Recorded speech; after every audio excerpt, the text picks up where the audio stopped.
BMW ആകാശത്തു നിന്നിറങ്ങി റോഡുകൾ പിടിച്ചടക്കിയ brand. Beriste Motoren Work EG BMW. ഒരു പേര്, ഒരു അഭിമാനം. ആധുനികതയും പ്രകടനശേഷിയും ഒരുമിച്ച് കൂടിയാൽ എന്തായിരിക്കും ഫലമെന്ന് ചോദിച്ചാൽ BMW എന്നത് ഏറ്റവും മികച്ച ഉത്തരമാകും. എന്നാൽ ഈ വാഹന വിശ്വവിഖ്യാത ബ്രാൻഡിന്റെ ആരംഭം നമ്മൾ ഒട്ടും പ്രതീക്ഷിക്കാത്ത സ്ഥലത്തായിരുന്നു. ആകാശം ഭരിക്കുന്ന വിമാന എഞ്ചിനുകളിലൂടെ 1916 സ്ഥാപിതമായ BMW എന്ന ഈ കമ്പനി ആദ്യഘട്ടത്തിൽ വിമാനങ്ങൾക്കായി എഞ്ചിനുകൾ നിർമ്മിക്കുന്നതിലായിരുന്നു ശ്രദ്ധ. എന്നാൽ ഒന്നാം ലോക മഹായുദ്ധത്തിന് ശേഷം ജർമ്മനിയിലെ വിമാന നിർമ്മാണം നിരോധിക്കപ്പെട്ടതോടെ കമ്പനിക്ക് പുതിയ വഴികൾ തേടേണ്ടി വന്നു. 1923 പുറത്തു വന്ന BMW R32 എന്ന മോട്ടോർ സൈക്കിൾ വിപ്ലവാത്മകമായിരുന്നു.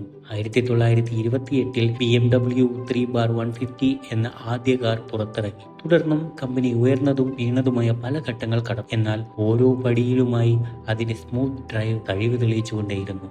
നീലയും വെളുപ്പും ചേർന്ന ലോഗോയെ പലരും പ്രൊപ്പല്ലർ ആണെന്ന് കരുതുന്നു. എന്നാൽ അതിനു പിന്നിൽ ബവേറിയൻ പതാകയുടെ നിറങ്ങളുണ്ട്. എന്തായാലും ലോകത്തെ അത്ര വേഗത്തിൽ ആകർഷിച്ച ലോഗോകളിൽ ഒന്നായി ഇത് മാറി. ഇന്ന് BMW വെറും ഒരു കാർ നിർമ്മാതാവല്ല, അത് ഒരു പ്രസ്ഥാനമാണ്. ഇലക്ട്രിക് കാറുകൾ, വാഹന സാങ്കേതിക വിദ്യയിൽ AI ഉപയോഗം, ലൈഫ് സ്റ്റൈൽ ബ്രാൻഡ് എല്ലാം ഒന്നിച്ച് BMWന്റെ ചരിത്രം നമുക്ക് ഒരു കാര്യമാണ് പഠിപ്പിച്ചു തരുന്നത്: അവസരങ്ങളില്ലെങ്കിൽ അതിനെ സൃഷ്ടിച്ചെടുക്കുക തന്നെ വേണം.